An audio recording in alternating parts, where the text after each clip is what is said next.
The opinions expressed on this radio station, its programs, and its website by the hosts, guests, and call-in listeners or chatters are solely the opinions of the original source who expressed them. They do not necessarily represent the opinions of Revolution Radio and freedomslips.com, its staff, or affiliates. You're listening to Revolution Radio, freedomslips.com, 100% listener-supported radio, and now we return you to your host.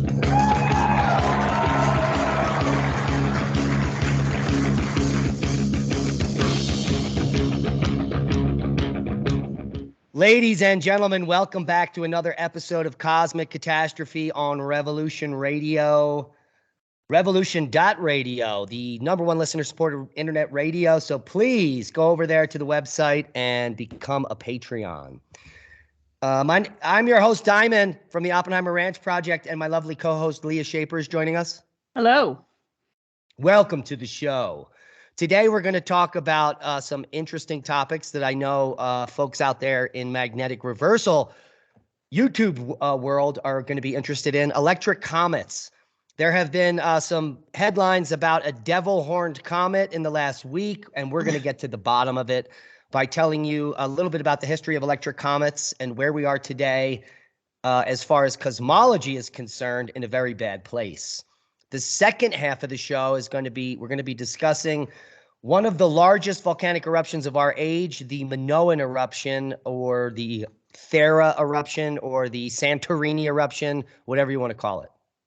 Yep. So let's dive right into the first topic, electric comets. When were you first introduced to the idea of electric comets? Was it when we went to the 2016 EU conference? I think it must have been thereabouts, or probably before we went to that conference, because that was about the time that I think we were both diving into electric universe theory in general.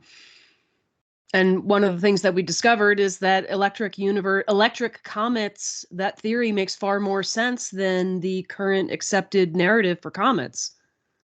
Yes, and the evidence for electric comets is undeniable. Mm-hmm. Now, here's one of the headlines coming from astronomy yesterday. The Devil Comet is headed our way. Sure, it's big and looks weird, but Comet Pons-Brooks is no danger and actually has skywatchers very excited. Now they go on in these articles to explain how this comet Pons-Brooks is erupting ice and water.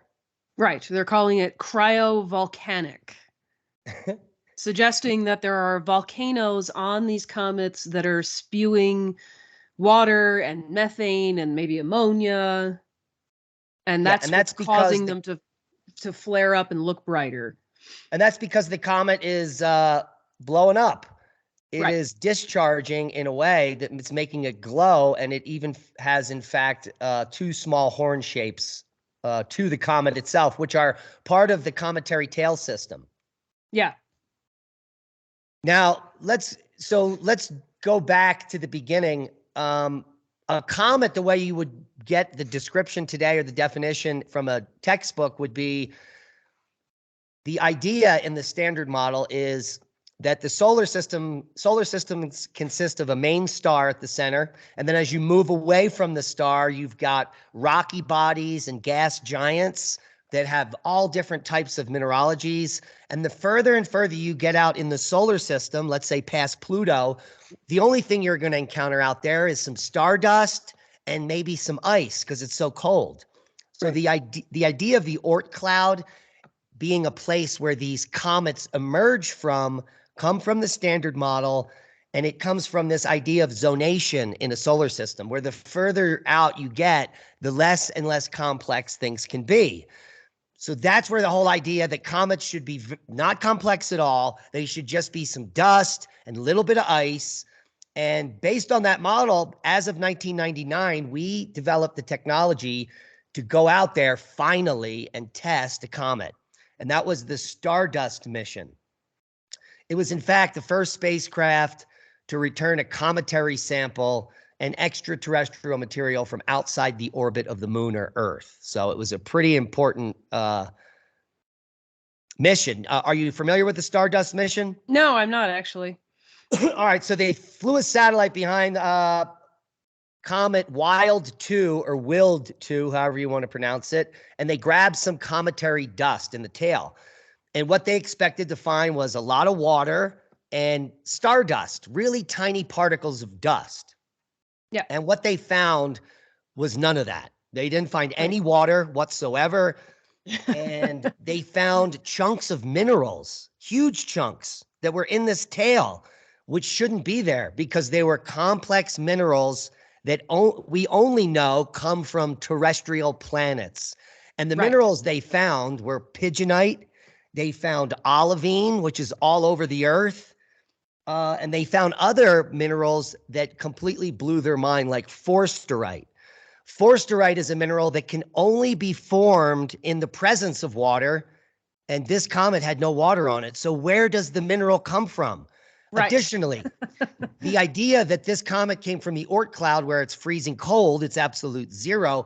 Forsterite forms at high temperatures, thousands of degrees in volcanic settings, like by a volcano, like on a terrestrial planet. So none of this is possible in the Oort cloud. None of this was possible on the icy Stardust comet. And so they had no idea what this material in the cometary tail was and what it was telling them.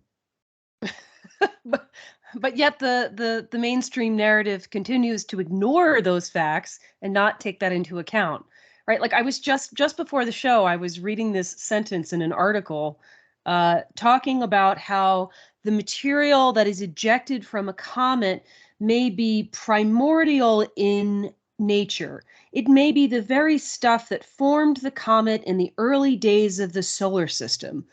And then I'm thinking to myself, that in and of itself is pretty silly, right? What they're suggesting is that these comets have existed since the beginning of the universe almost, or the beginning of the solar system. They're inherently extremely old, but that makes no sense because the other part of their theory is that these comets are ejecting all of this water and gas. So if that's the case, then those comets should all be gone by now, right? They should have dissipated. No. The fairy tale is that they stay in the Oort cloud for billions of years. They've been out there for 4.8 billion years. And occasionally one gets perturbed and comes into the solar system where then it starts to break down and melt. So these are it's just being preserved out there. These are 4 billion year old ice cubes that only when they get near the sun and heat up from our sun do they then melt. Now, the problem with that is for 24 years, we've known that there is no water, there are no ice on these comets. The Stardust mission proved it. And the problem is 24 years later, no one got the memo. Well, right. And then since then, we've landed on comets. We've taken pictures of comets, and they're clearly rocks. Yeah, so the next step was to land on a comet. Right. So the European Space Agency in 2004 got together the Rosetta mission. It was a space probe built by ESA and launched the 2nd of March of 2004, along with Philae, which was a tiny lander that was on this satellite that was going to launch off of it and land onto the surface. And so we were going to land on a comet for the first time ever. And guess what? We did. And what we found was a giant rock. The entire thing looked like an electrically scarred rock in the shape of a dumbbell. Many asteroids and comets look this way. And there is the description from the mainstream astrophysicists is this was 2 asteroids that collided and fused together. The only problem with that is all of them look like this. Well, and also this idea that they fuse together seems really silly. If you have 2 objects hurtling at each other and colliding in space, how are they going to fuse together? They're going to bounce off of each other. That's so stupid. Or they're going to break up into a million pieces, for goodness sake. That's just so like the basic level, Newtonian mechanics. The level of fairy tales these people must tell themselves to continue to get tenure and move on with their career is astonishing. Yeah, well, and like you said, that it seems that all comets and asteroids look like this, so that inherently does not make any sense. Right. The odds of that are zero. The current idea is that these objects, because they contain minerals from terrestrial planets like forsterite and olivine, can only be as old as the planets themselves or younger. So they're young. They're not from the beginning of the solar system formation. Right. And they're probably coming from the surface of planets. Right. But what we know as of now, let's just take Mars, for example.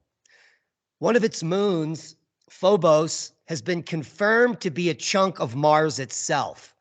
So you need to get a piece of Mars up into a orbital height from the surface of the Earth. That's going to take some type of huge explosion or impact.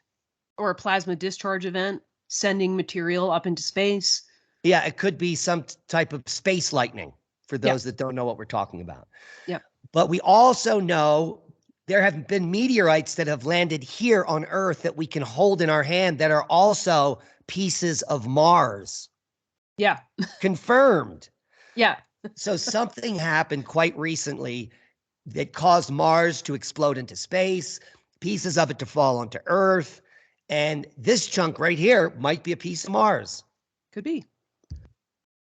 Could be a piece of another planet. I mean, we But wouldn't clearly- know until we analyze the material. Well, based on the mineralogy, it has to be a piece of a planet. Yeah. Because there is no mechanism where you can get volcanism and all the things needed to make the minerals they find on these rocks unless you're on a planet. Yep. Yeah, where there's volcanoes happening and plate tectonics and things shifting around. That is where these rocks we call comets and asteroids originated, from the surface of terrestrial planets. Mm-hmm. And so what happens when they get blasted into space, some of them become charged. Some of them get charged for other reasons. But when we see these objects that we call comets creating tails, like we did when Comet ISON did a close flyby of the sun back in 2012, this was the first confirmed electric comet by the Thunderbolts project. Because what occurred was there was a solar outburst as this comet was approaching our sun. And when the wave, the CME, first hit Earth, and we had a geomagnetic storm, and then it hit Mars, and then when it got to ISON, the comet lit up. Right. Which was direct evidence of the phenomenon of electric comets. Right. Now, if you don't know the scale of this, Comet ISON was amazing. And it had some of the most incredible pictures of a plasma discharge tail that we've ever taken pictures of. These electrical filaments cannot exist in the vacuum of space using the standard model. These filaments are up to 1 million or millions of miles long.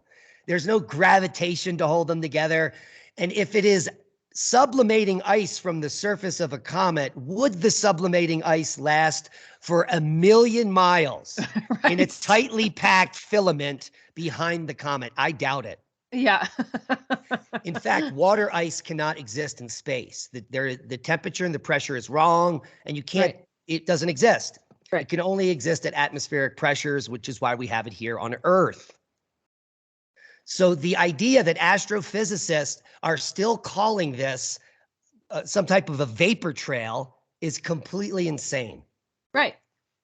And then we're still using this to explain our quote unquote devil comet that for some unknown reason, they're like, oh, randomly it's lighting up, so it must be spewing at least water or ammonia or methane. But this is really silly. Yeah, because jets like that are emanating from a nucleus like this, which is a solid piece of rock. Right. And as we were talking about yesterday, perhaps in the case of 12P Pons Brooks, our devil comet, it may be that the horns that are being seen are coming from the ends of this dumbbell. Right. So if you're looking at this and considering it to be a magnet, because it, in fact, if it's a discharging comet, it's an electromagnet. Right.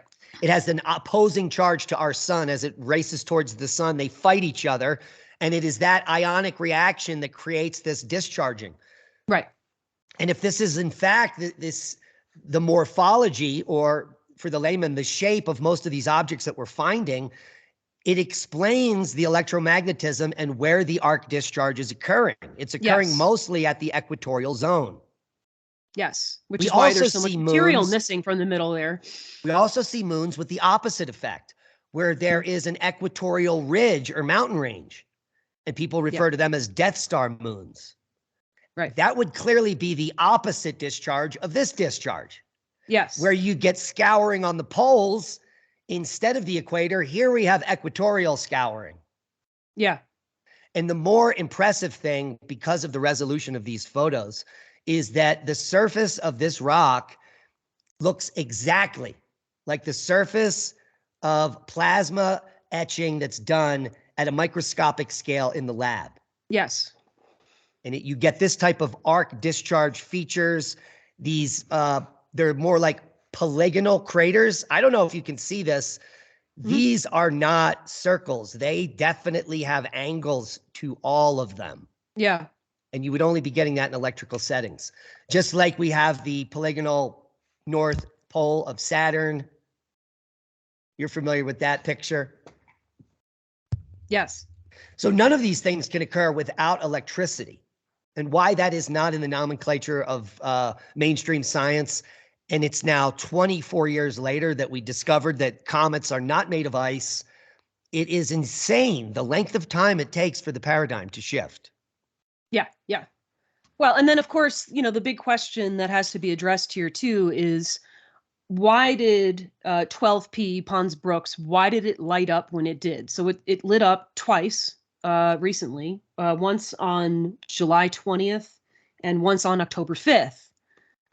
So I actually went and I looked back at the solar activity for those days, because this comet is approaching the sun at this point. And I did not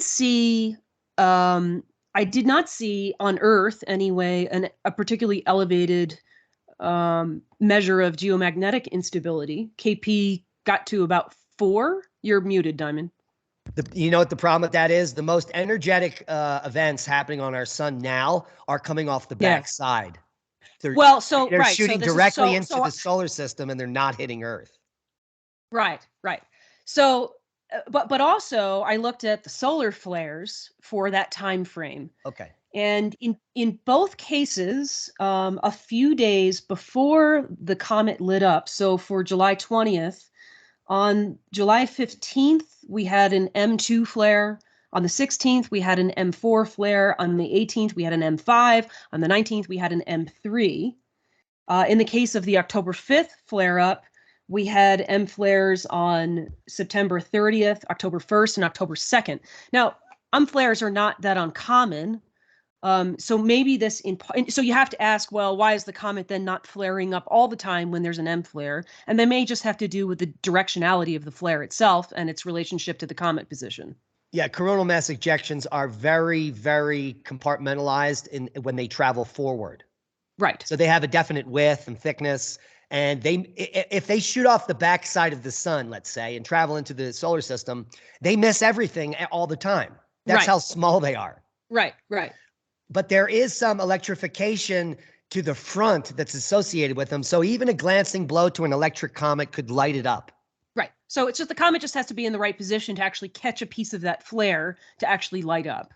Right. And more exciting is the fact that this is a highly charged, negatively charged versus our sun comet. So it will remain electric during its entire approach now, because whatever charge it accumulated back during its journey, because Pons Brooks comes back at a regular periodicity, we're going to have a light show here for the next few months, which is pretty exciting. Yeah, and then it should be really interesting to see what happens too at perihelion, closest approach to the sun of this comet, which will be April 21st, 2024. So that might be a really cool light show. Yeah, and it's not that far out. And this is really when Comet ISON, which we're looking at here, had most of its fantastic discharging, like we're looking at here in the tail, was during that 4 to 6 month period as it was making close approach. Yeah. And of course, the articles that come out after this will be like, oh, it's lighting up. We don't know why. And this is random and we don't know why this happens. Yeah, But- and Comet ISON disintegrated. Yeah. And I think just a small piece made it around, if I remember. We saw it come around the backside, but it's just a small chunk of the original. Right. Pons Brooks doesn't get as close to the sun as ISON did, so it probably won't disintegrate. Yeah. But we never know. Now, this is what makes it even more insane. In the last 24 years, we've gone and we've sampled these tails. There's no water. They continue to stick to their guns that these are pieces of ice from the beginning of the solar system. But did you know how far back the history of the electric comet goes? It goes back to the beginning of science. Really? They were talking about the history of the electric comet in 1548. Galileo and Giordano Bruno. Yes. Wow. That is amazing. In fact, there are dozens of scientists that have been talking about electric universe. Early research in electricity and magnetism in the 16th and 18th century by William Gilbert, Otto van Guericke, 1672, Stephen Gray, 1736. The birth of the electric comet theory itself, 1767. And here we are. Isn't that still crazy? Talking about dirty snowballs. My God. And we're talking about dirty snowballs. It all came out of the fake fairy tale of the Oort cloud, which still hasn't been imaged, does not exist, and there is no ice on any of these comets. It's like, how much more evidence do you need?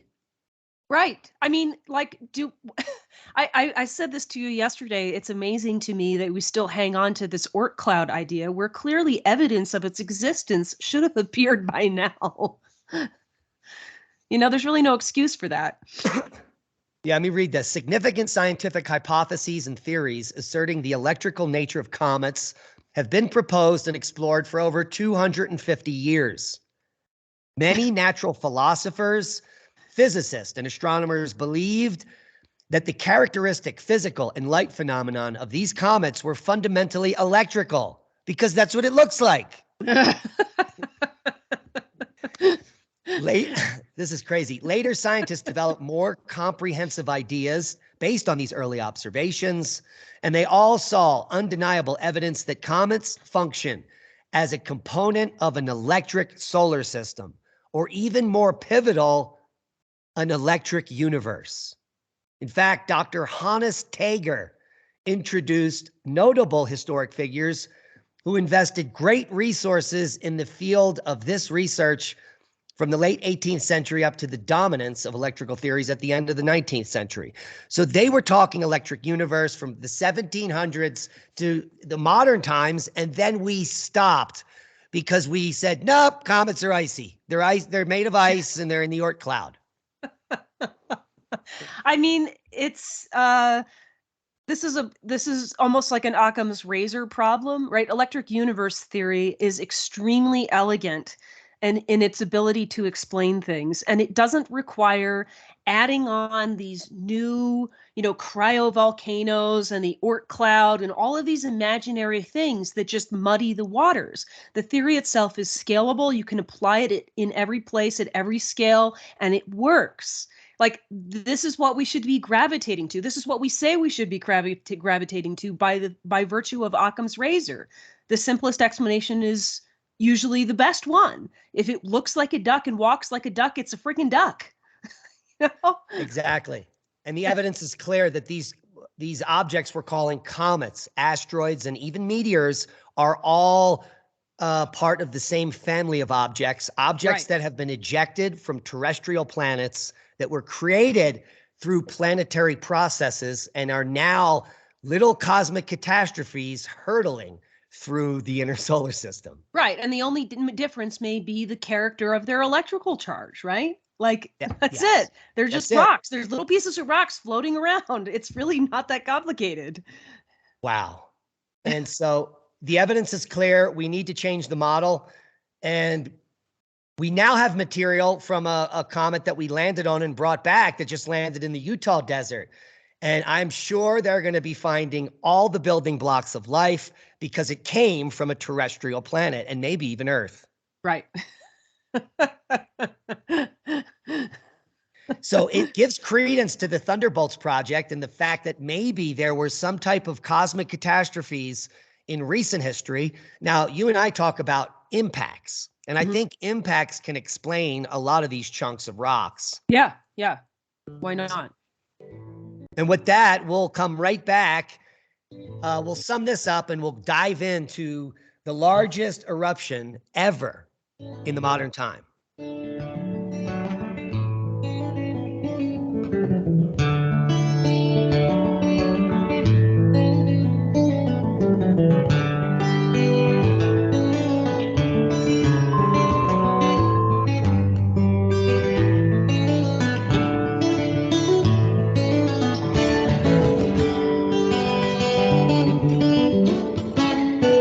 Listen to Revolution Radio at freedomslips.com, and we'll be right back after this message.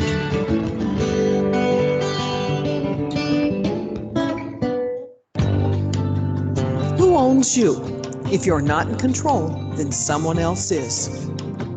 Join me, Ivy West, for Voices on the Wind, Saturday. I discuss government, health, metaphysics, suppressed science, universal mysteries, little-known incredible facts, alternative energies, and even more than you can imagine. Won't you join us on Revolution Radio Saturdays for Voices on the Wind with me, Ivy West.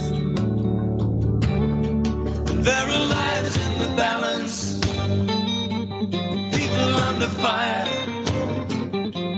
children at the cannons.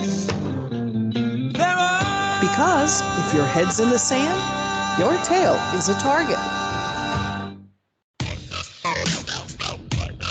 Thank you for listening to Revolution Radio at freedomslips.com, the #1 listener-supported radio station on the internet. Please help support this station so this battle can continue forward. Revolution Radio!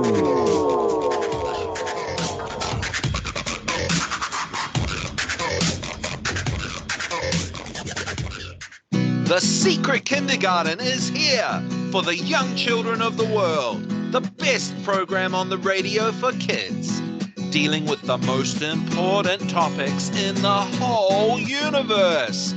Fairy tales, music and movement, numbers, plants, animals, fun, colors, insects. Take care and cast your ears out to catch a story from the world of other young things. Reach out, up, under, and over. Sing a song. Talk about feelings. Just remember the magic word. The magic word is no. Step on into the Secret Kindergarten. Saturdays, 1 p.m. to 3 p.m. Eastern Time, right here on Revolution Radio.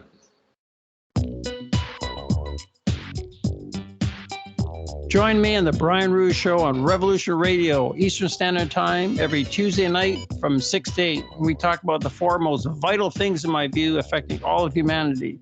Number one is UFOs and aliens and their agenda for the advancement of humanity. Number two is the Jewish establishment's control over all aspects of human civilization. Number three, the truth about Adolf Hitler, how he was the opposite of what we've been told. Number four is advanced ancient global civilizations. Join me on the Brian Ruhe Show, Tuesday nights from 6 to 8 on Studio B on Revolution Radio.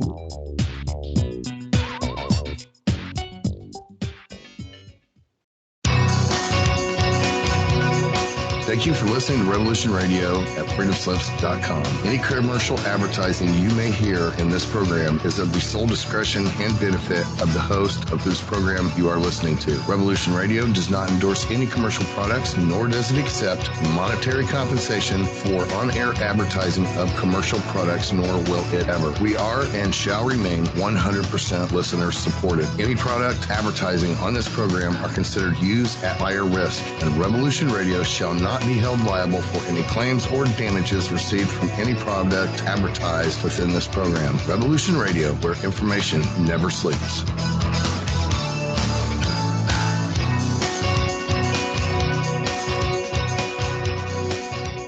The opinions expressed on this radio station, its programs, and its website by the hosts, guests, and call-in listeners or chatters are solely the opinions of the original source who expressed them. They do not necessarily represent the opinions of Revolution Radio and freedomslips.com, its staff, or affiliates. You're listening to Revolution Radio, freedomslips.com, 100% listener-supported radio, and now we return you to your host.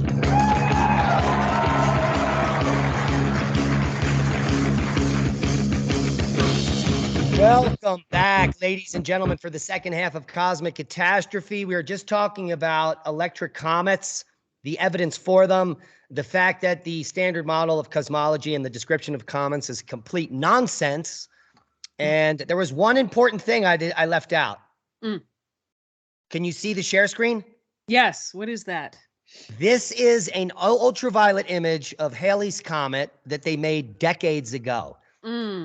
And when they saw UV emanating from Halley's Comet, they were like, oh, it's coming from the sun. It's reflecting ultraviolet from the sun. And the only problem was that it is creating about 5 or 10 times the amount of UV than is even being in that region hitting it from the sun. Right. So at this moment, they knew that the ultraviolet radiation comes from one thing and one thing only: high temperature electricity. The reason a welder puts on welding goggles so he doesn't get blinded is from the UV light at the source of the electric discharge. Right. So when they have this information, they know that this comet is electric. Yes. And they have never admitted it. And this is decades old, this picture. The resistance is so bizarre. I mean, I can only attribute it in the way that I've talked about this many times before. There's like this academic inertia, right? Where you're unable to change the narrative because you have academics that are so invested in the type of theory that they've been explicating for decades that they just won't move on because it throws the rest of their career in the garbage. And let's get to the fact. See this glowing coma?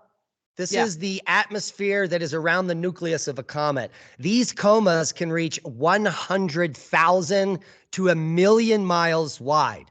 Yes. And in the standard model, there's no gravity. And these are being 1,000,000-mile wide atmosphere being created by the sublimation of ice. And when you get to the tiny little rocky core, there's no ice. Right. So they have no explanation for this giant 1,000,000-mile wide glowing coma. Zero. Right. And yet they do. Actually, it's right here. Here's the explanation. Right.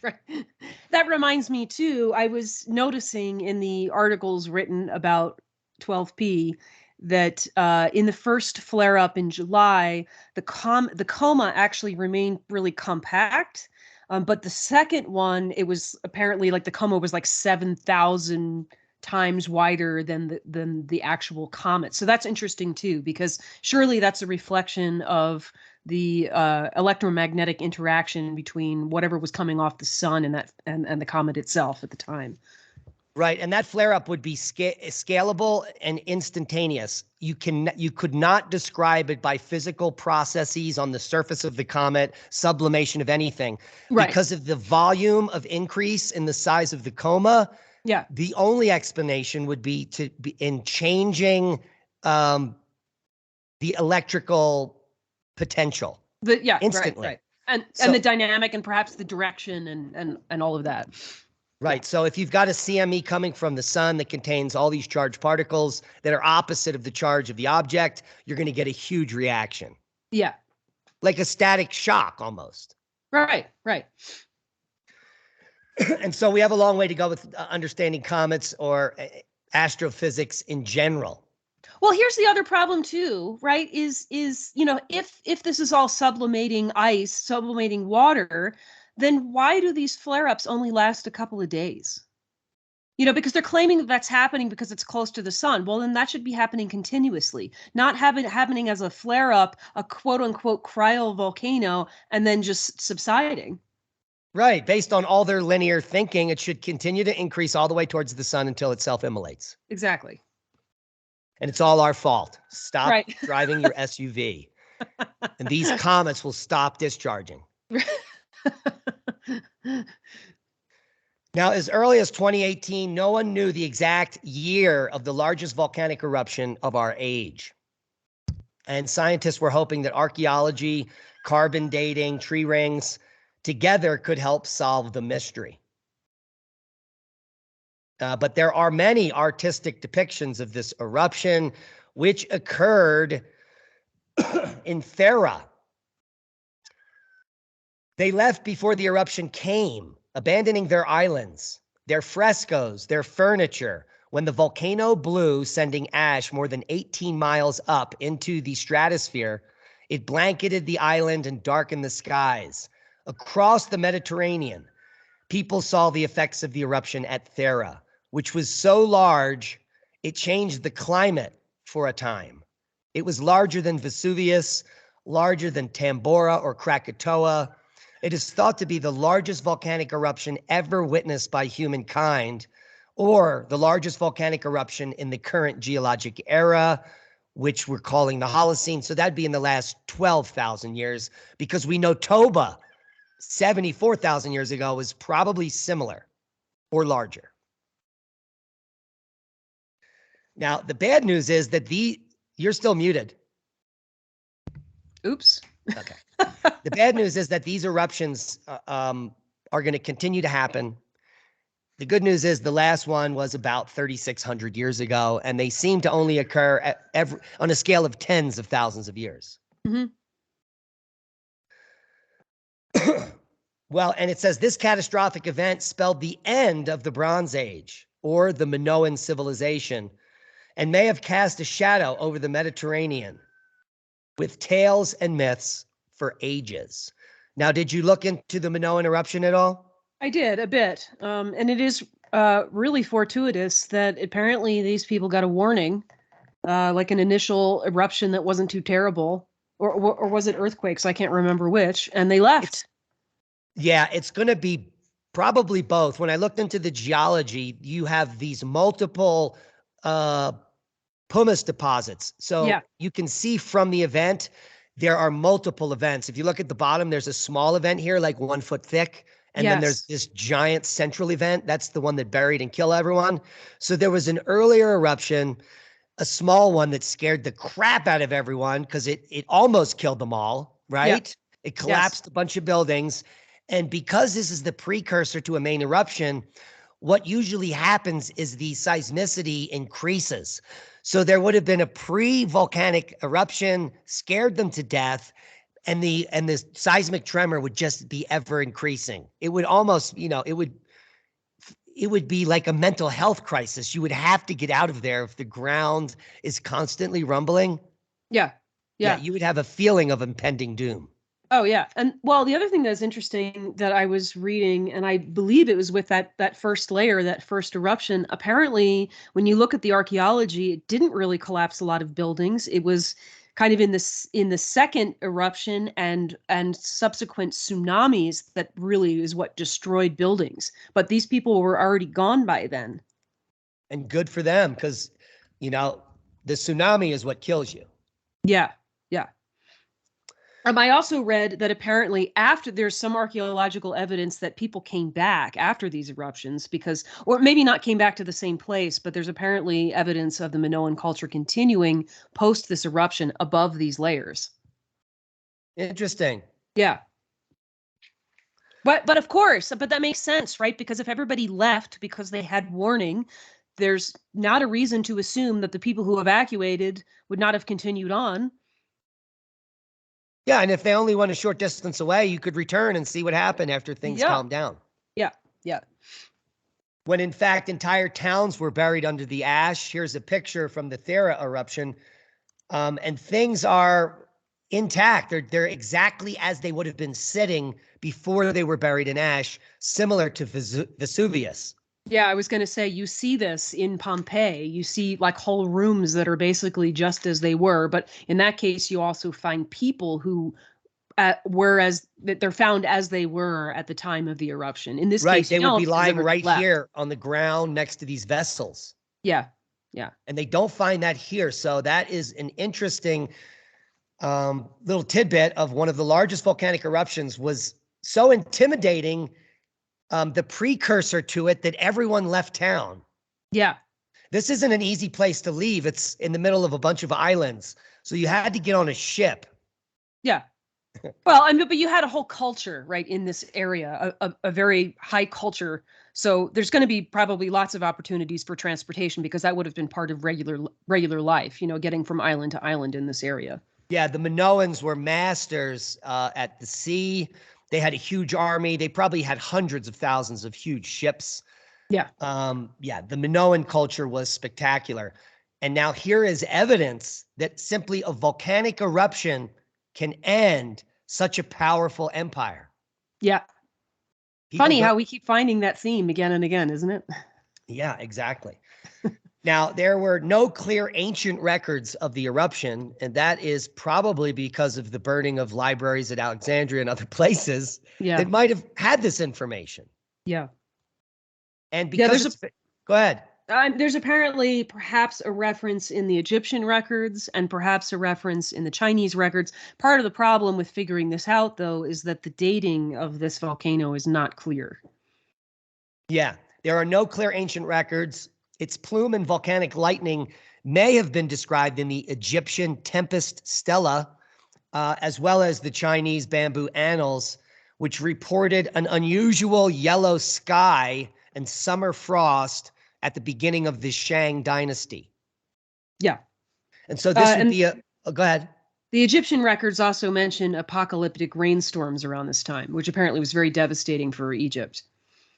We've talked about this before, and like the year without a summer, there are similar accounts of yellow skies and it snowed in the summer. Right. I think there was a recording of frost in the summer in either Egypt or China. I don't remember which. I think it was China. So there's geologic evidence that this baby had been erupting a lot during the Holocene. Yeah. So over the last several thousand years before the Minoan eruption, it had been erupting, which is interesting to think that people would actually move near here knowing that. But all of these active volcanoes have cities underneath of them. It's mind-boggling. Well, in the sense that, from the human perspective of time, there's still a long period of time between eruptions. So I think we tend to sort of, we're still doing this today, right? We still have people living near active volcanoes. So from that perspective, it doesn't really surprise me that much. Yeah, and if you show up and you don't know anything, the volcanic fertile soils are amazing. So it's like exactly where you want to be. Yeah, so maybe it's worth it, right? It's like, if it's going to be another 200 years before this thing erupts, or 1,000 years, then why can't we be here? And considering that we have probably better records today and predictive value of what's going to erupt, it's even more mind-boggling that we're still doing this today. Exactly. So this is a major eruption. And the magnitude of the eruption, particularly the submarine pyroclastic flows, that would have killed everyone, because that would have generated, unimaginable tsunamis, 100-meter high. And there's no warning. They happen within minutes or seconds in neighboring islands. You've got this, massive pyroclastic flow in the submarine environment, and then it pushes up a 300-foot wave that crashes on you in an instant. Yeah. Somewhere I saw a figure for the estimated tsunami height, and I don't remember what that was. All right, well, keep looking for it. We're going to discuss some of the specifics of the eruption. According to the latest analysis of marine sediments and seismic data gathered during ocean researches expeditions from 2015 to 2019, the volume of material expelled during the three-phase eruption, that's what they call it, was about up to 41 cubic kilometers, or 10 cubic miles worth of material. 10 cubic miles. That's solid. That's like South Jersey. Yeah. That's a huge amount of material. Yes, it is. So the study revealed the initial Plinian eruption was the most voluminous phase, which ejected half of that material all at once, followed by a smaller 3 or 4 kilometer boom, and then a 9 cubic kilometer ignimbrite. The eruption is comparable with Mount Tambora back in 1815, Mount Samalas in 1257, and Lake Taupo 230 CE. So we have lots of other eruptions of similar scale. Yeah. That could literally change the temperature on Earth overnight. Yeah.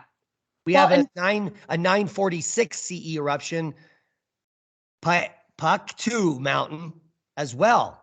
So they're happening every few hundred years. Well, not only that, but in trying to figure out the dating of this volcano, it surfaced that there's an ice core record that shows a very large sulfate spike in the mid 17th century BC.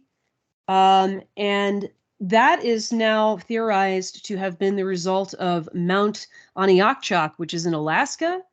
And the sulfate spike that may correspond with this looks like it's about like mid 16th century BCE, which is actually seems to be perhaps a little bit smaller according to the ice core record.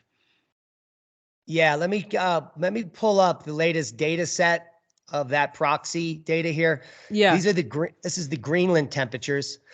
And so if we go back 1670 BC 1650, somewhere around to there. 1650s, from 1670 to 1650 all the way to 1630, there is a continuous temperature drop down. Yeah. But there's a larger one 1890 to 1850 BCE. And then there's another one here in the 1700 BCEs. Well, and then there should be one as well around 1560 BCE, somewhere around there. Yeah, right there. Yeah. 1550. Yeah. Is what is on this map. So, but what you should glean from this proxy data is there are many. So just in terms of global warming, anthropogenic global warming, which they have drawn in the black line here on the right. Yeah. This is proof that their anthropogenic global warming here, which begins right here, is the same amount of temperature change that happens hundreds of times during the Holocene, none of which are caused by humans. Right. Typically, the major spikes are caused by volcanic events. Right. Which then can trigger other events, like they could shift ocean currents or something like that. Yes. So one leads to another. But overall, you should see that we've been cooling for about 8,000 years, and that it's only the black adulterated data on this graph that shows warming. Right. So we should be very careful about what that data set means. And in the last decade, it's been revealed to us that they're manipulating the data, forcing warming temperatures by changing stations and eliminating temperature stations. Well, and then changing the way we measure temperature as well. Yeah. Whether we're measuring air temperature or surface temperature, things like that. Why aren't they warning the public about a VEI-7 eruption that can change the temperature on Earth overnight? I mean, right. Why aren't we taxing volcanoes? Right. So there were depictions of this eruption in antiquity. And here we can see Farah steaming here in this depiction. So clearly there were historical accounts of it, or how could we get this picture here? Yeah. Yeah. Yeah, no, definitely was witnessed. It was witnessed, and I don't really buy into this, but there was even a theory proposed by an archaeologist by the name of, I'm forgetting his name right now. What is it? It is Marianatos. And he proposed that the Thera eruption is actually what led to the loss of Atlantis, which is interesting. I even found there was an article printed in 1976 in the New York Times describing visiting the archaeology of this area and that concept being explored within the archaeology. Interesting, but it doesn't fit Plato's timeline. No, that's my main issue with it, is that the timeline seems to be off, but I like this picture as far as geology concerns. Do you see this here? This is a pyroclastic bomb. Oh. So this would have, so here's one eruption at the bottom. This is the one that got everyone to leave. Yeah. And then you've got this eruption above here. And as it's occurring somewhere right here, do you see this yellow arrow? Yeah. This bomb comes flying in, hits and sinks, I don't know, 25 feet into the ash. Right, right. Look at that. Yeah. It's just an amazing piece of geology there. You can almost see the pathway there. Yeah. You can literally see it right here. Yeah. Yeah. So not a lot of people would have made it there. Not only would he have been covered in 20 foot of ash, but you've got these 10-ton bombs flying through the sky. Right. Pretty I mean, fantastic. look at the people there by comparison. Look at the size of that thing. Yeah, that thing is huge. So archaeologists developed that late Bronze Age chronologies of Eastern Mediterranean cultures by analyzing design styles and artifacts found in each archaeological layer. And since the Minoan eruption had been conclusively placed at the late Minoan in Crete chronology, or late Helladic in the mainland chronology, the contention is what Egyptian period was contemporaneous with this. Yes, this part really bothers me because they're clearly trying to figure out how to sync up Egyptian archaeology with Minoan archaeology. They don't really know how to do it. When you read this, it becomes sort of clear to me that there's some entrenched ideas about exactly when certain things happened in the Egyptian chronology. Maybe there's some assumptions in there that are incorrect, and this is part of the reason why they're having a hard time settling on a date for the eruption. Yeah, so here's a list of the radiocarbon dates and some of the controversy. The dates go from 1675 all the way to 1525. That's a huge range. Right. But again, if you go back and look too at this discovery of Mount Aniakchak going off, and that likely aligns with the something erupting in the mid 17th century, that perhaps as a process of elimination kind of leads you to think that the Thera eruption was in the mid 16th century BCE, so a century later. And so we do have two dips in the proxy data on the GISP2, and so there are and these are basically on opposite sides of the planet. Yeah. So the Aniakchak eruption, no one would have seen that over here in Thera, and vice versa. Right. But both times the temperature recovered back. Yeah. Within a few decades. Yeah. Well, it's interesting too, right? Because mid 17th century, you probably have people who are living that are noticing a change in climate, but they don't know why. And then it happens again a century later, but it's, in the aftermath of this Thera eruption. Yeah, and after the Thera eruption, then we have the collapse of the Minoan Empire, with some archaeological evidence suggesting that there was a little holdout period, or some Minoans came back. Yeah, I'm not really sure which that is, but I mean, it makes sense to me that the culture would have continued somewhere, even if not in that immediate area, considering that everybody left. It wasn't a Pompeii where everybody was buried alive. Everybody left. So they're going to continue to do what they were doing somewhere, whether it's here after the eruption or somewhere else. Yeah, and by 630 BC, we're in a dark age. So it continues to drop in temperature almost 4 degrees C from that eruption for the next few hundred years. Yeah. Or 1,000 years. Yeah.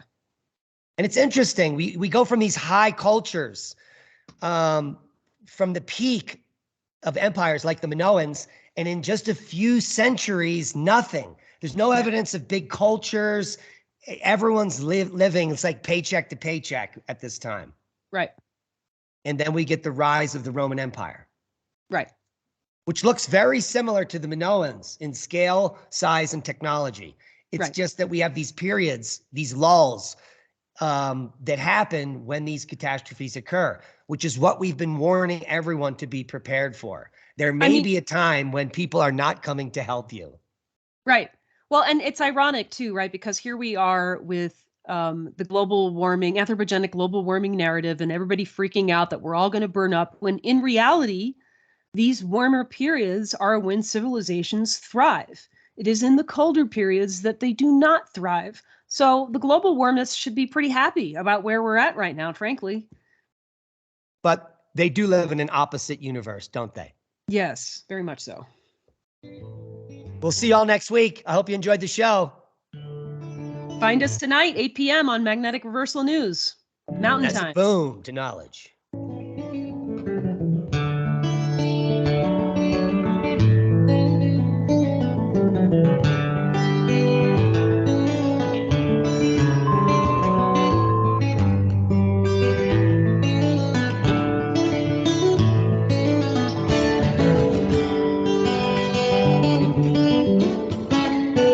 Listen to Revolution Radio at freedomslips.com, and we'll be right back after this message.